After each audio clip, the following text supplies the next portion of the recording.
yesala Gomez najja nangamba Joanita tugende naye sikitegeera bulungi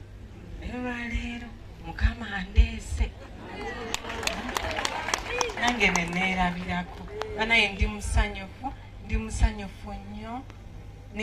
neebaza ababeezaawo eki abakyala bano bonna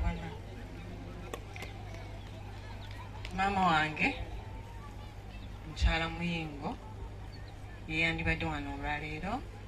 babannyonnyodde nti tasobodde olw'ebizibu eby'enjawulo naye tubasabira babiyiteemu ate oluddako asobole okubeera wano naffe.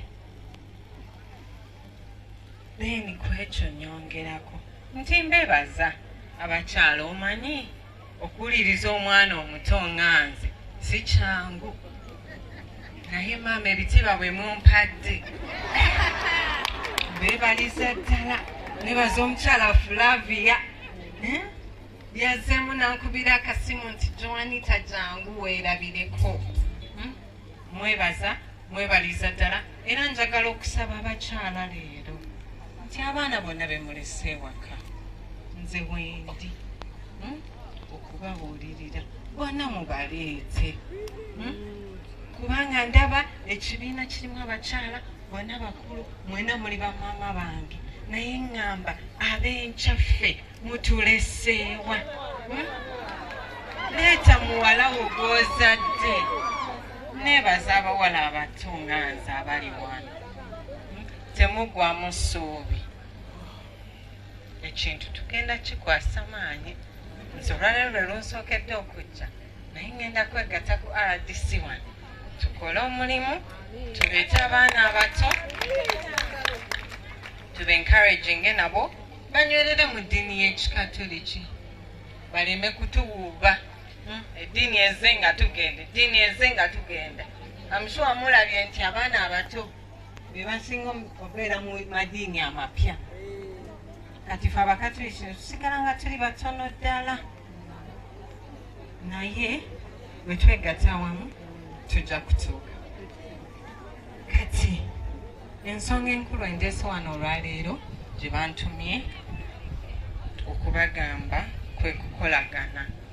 Bishop yabadde akyogeddeko bannange Mukama yeebazibwe abakyala ennaku zino tuvuddeyo nnyo ate tulina amagezi mangi. Mbadde mbasaba nti amagezi ago tugakozese bulungi nnyo ate twegatte.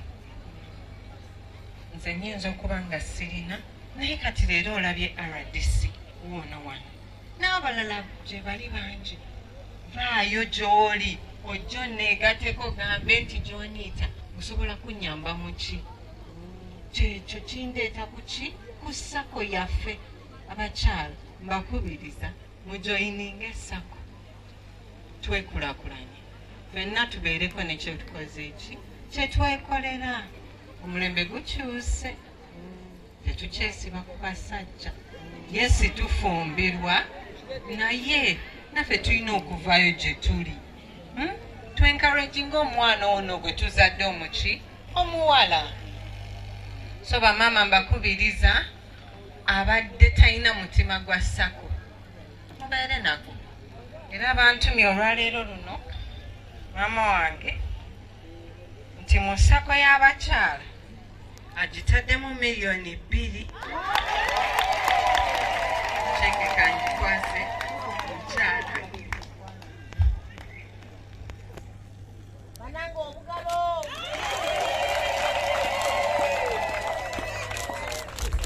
$2,000,000 naye nange okusobola okwencouraginga abato nabo basevinge akatono kona koyina nange ngenda kwongerako ezange $1,000,000 ate nsaba nti ekibiina kikule tutandike n'okuwola Uganda yonna. Banange sagala kwogera bingi mbeebaza nnyo Mukama abawe omukisa. Tweyanziza nnyo Joanita naye ab'embiko